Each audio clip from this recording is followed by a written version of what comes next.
ஓ அன்புக்குரிய குடும்பத்தினரே, கிறிஸ்து நம்முடன் இருப்பாராக.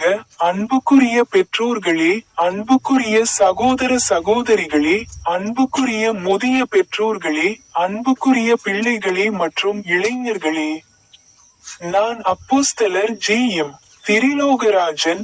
இன்று ஆகஸ்ட் மாதம் 23ஆம் நாள், சாதாரண நாட்களில் இன்று ஆண்டின் 21ஆம் ஞாயிறு.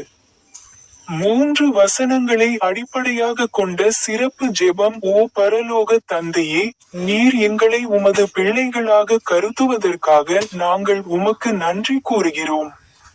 நாங்கள் தனிமையாகவோ, பலவீனமாகவோ, அல்லது மனச்சோர்வுடனோ உணரும்போது, நாங்கள் உமது அன்பிலிருந்து வெகு தொலைவில் இல்லை என்பதை உமது பரிசுத்த ஆவியின் மூலம் எங்களுக்கு உறுதியளியுங்கள்.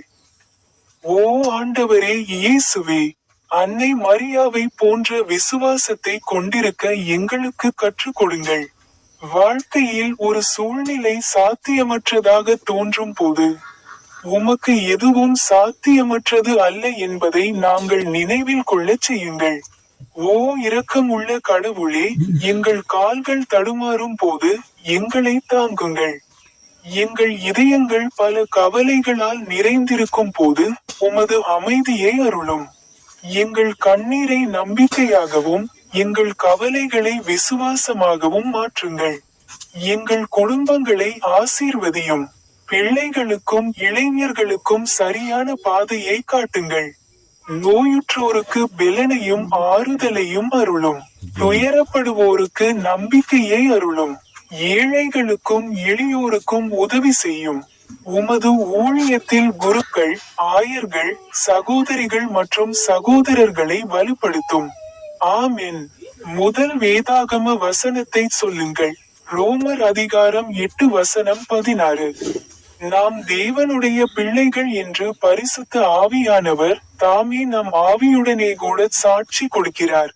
பொருள்: நாம் தேவனுடைய பிரியமான பிள்ளைகள் என்று பரிசுத்த ஆவியானவர் உள்ளிருந்து நமக்கு உறுதியளிக்கிறார். எனவே நாம் பயத்தில் அல்ல, விசுவாசத்திலும் நம்பிக்கையிலும் வாழ வேண்டும். மேற்கோள்: ஆண்டவரே, உம்முடைய பிள்ளைகளாக இருப்பதற்கான விசுவாசத்தை எனக்கு தாரும். வேண்டுகோள்: ஓ பரிசுத்த ஆவியானவரே, எங்கள் இருதயங்களில் தேவனுடைய அன்பையும் விசுவாசத்தையும் பலப்படுத்தும். இரண்டாவது வேதாகம வசனத்தை சொல்லுங்கள். புனித லூக்கா நற்செய்தி அதிகாரம் 1 வசனம் 37. தேவனால் கூடாதது ஒன்றும் இல்லை. பொருள்: மரியாளின் வாழ்க்கைக்கான தேவனுடைய திட்டம் மனித கண்ணோட்டத்தில் சாத்தியமற்றதாக தோன்றியிருக்கலாம், ஆனால் அவள் விசுவாசித்தாள். கடினமான சூழ்நிலைகளிலும் தேவனுடைய வல்லமையில் நம்பிக்கை வைக்க இந்த வசனம் நமக்கு கற்பிக்கிறது. சொற்றொடர்: கர்த்தாவே, உமக்கு முடியாதது ஒன்றும் இல்லை. வேண்டுகோள்: கர்த்தாவே, நாங்கள் கஷ்டங்களையும் சாத்தியமற்றதாக தோன்றும் சூழ்நிலைகளையும் சந்திக்கும் போது எங்கள் விசுவாசம் தளர்ந்து போகாதிருக்கட்டும். கடைசி வேதாகம வசனத்தில் பேசுக. சங்கீதம் 94 வசனங்கள் 18 மற்றும் 19. நான் என் கால் இடறுகிறது என்று சொன்னபோது, கர்த்தாவே, உம்முடைய இரக்கம் என்னை தாங்கியது. என் இருதயம் அநேக கவலைகளால் நிறைந்திருக்கும் போது, கர்த்தாவே, உம்முடைய ஆறுதல் என்னை தேற்றுகிறது. ஒருவர் பலவீனம், பயம் அல்லது கவலைக்குள் விழத் தொடங்கும் போது தேவனுடைய இரக்கம் அவர்களை தாங்குகிறது.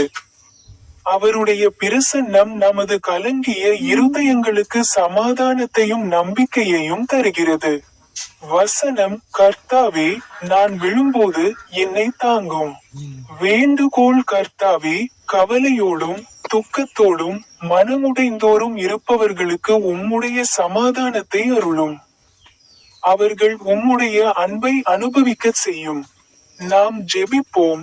என் தந்தையே, ஓ திருத்தந்தை 14ஆம் லியோ, ஓ பேராயர் ஜார்ஜ் அந்தோனி சம்மி, ஓ அரசர் 3ஆம் சார்லஸ், இன்று ஆகஸ்ட் மாதம். இது 2026ஆம் ஆண்டின் 8வது மாதம். ஒருங்கிணைந்த ஜெபம். ஓ பரிசுத்த ஆவியே, எங்கள் இதயங்களை விசுவாசம், அன்பு, சமாதானம் மற்றும் தைரியத்தால் நிரப்பும். எங்கள் மூலம் கடவுளின் மகிமையை பிரதிபலிக்கும் வாழ்க்கையை வாழ எங்களுக்கு அருள் புரியும்.